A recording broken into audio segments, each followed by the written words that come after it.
Olá, meu nome é Roberto Falcão, sou professor e eu quero analisar com você o que está acontecendo nessa última semana antes das eleições de 2018. As manifestações desse último final de semana e o debate de ontem da Rede Record me fizeram ter certeza de que todos os dois líderes de intenção de voto não representam a população brasileira. Não, claro, todos os dois têm aí uma margem em torno de 25, um pouquinho mais, um pouquinho menos, de intenção de votos, e isso garante para eles, nesse exato momento, a corrida presidencial para o segundo turno. Mas as manifestações tornaram claro que metade da população brasileira, pelo menos, não aceita Bolsonaro. E pelas conversas que a gente viu no debate da Rede Record, e pelas coisas que eu tenho visto também pelo meio da rua, mais ou menos a mesma quantidade não aceita um governo do PT.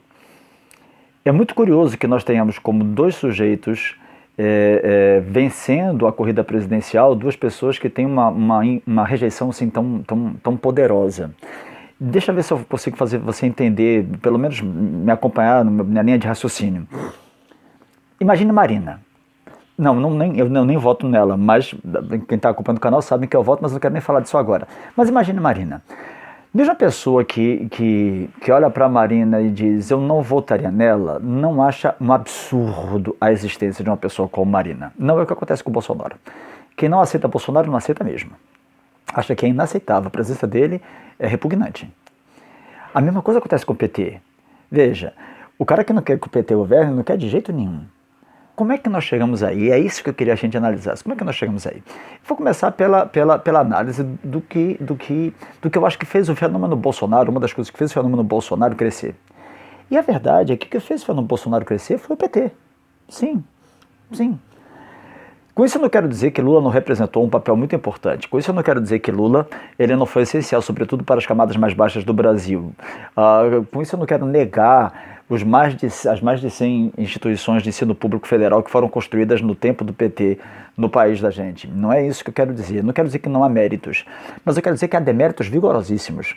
Os conchavos que foram feitos, esse governo na base do fisiologismo, no toma lá da cá, a corrupção, a roubalheira, a falta de investimento no próprio país, tudo isso fez com que algumas pessoas achassem que o governo do PT é inaceitável, é um absurdo. E o que é mais curioso, e aí é que eu queria chegar, é que o PT insistiu num protagonismo da esquerda, ou seja, em ser ele o carro-chefe da esquerda, em assumir um governo como se fosse uma dinastia de que não vai acabar nunca, que acabou fazendo com que toda a esquerda fosse identificada com o PT. De tal forma que a impressão que dá é que não existem várias formas de esquerda, o que existe é o PT. E nessa perspectiva de que não existem várias esquerdas, o que existe é o PT, cresce Bolsonaro. Se a gente olhar para a candidatura do Bolsonaro, não há nenhuma proposta clara dele, a menos que você considere, por exemplo, que proposta para a educação é educação à distância para crianças de ensino fundamental.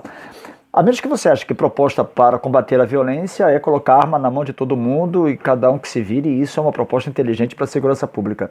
A menos que você ache que a melhor maneira de fazer com que a saúde pública brasileira funcione seja incluir tratamento dentário em pré-natal. Veja, em nenhuma das áreas, Bolsonaro não apresenta nada que seja claro. Nem na economia. É um disse-me-disse. O Paulo Guedes diz que vai fazer uma coisa, o Bolsonaro diz que não vai fazer, enfim. Ninguém se entende. Quem vota em Bolsonaro não vota em Bolsonaro. A não ser aqueles que se identificam naturalmente com certos discursos de caráter moralista, que aí não tem o que fazer. Mas quem vota em Bolsonaro vota contra a esquerda.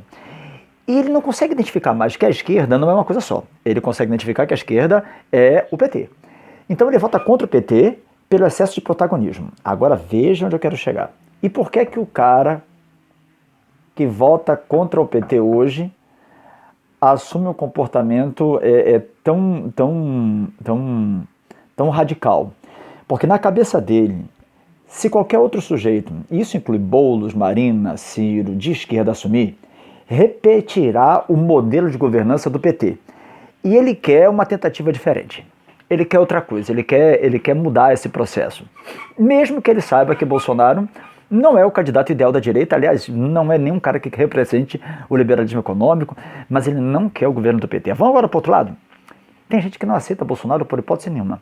Não aceita pelo discurso misógino, racista, homofóbico, não aceita pela sua ignorância em relação às questões econômicas básicas, não aceita pela completa falta de projeto de governo e não aceita, inclusive, pelo viés do risco à democracia, que ele tem representado claramente. Essa última fala do Bolsonaro de que ele só aceitará como resultado das urnas a sua eleição, isso é completamente antidemocrático.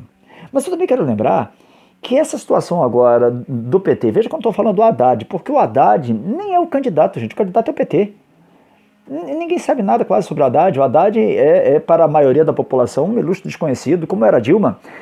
Mas essa proposta agora do PT, de que também fará uma constituinte, casa muito parecido com a do Mourão. Peraí, pessoal, não adianta o Mourão dizer que vai fazer uma constituinte de notáveis e isso não parece antidemocrático. É claro que é antidemocrático. A mesma coisa é o PT dizer que vai fazer uma constituinte proposta pelo Executivo. Não existe constituinte proposta pelo Executivo. E com que finalidade exatamente? Para perpetuar o PT no poder? Então veja, nós estamos com uma situação muito complexa, que é na viabilização de um segundo turno, via eleitoral, de dois projetos de poder que são autoritários. Um projeto de poder que não tem respeito nenhum pela democracia, nem pelas minorias, que é o do Bolsonaro, e um projeto de poder que aparentemente quer ser eterno, quer ser uma dinastia, que é o projeto de poder do PT.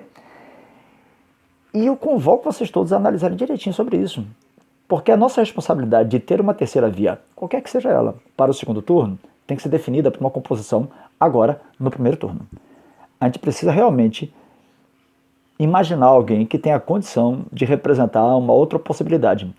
Porque senão fica muito esquisito no segundo turno nós temos que escolher entre dois projetos antidemocráticos.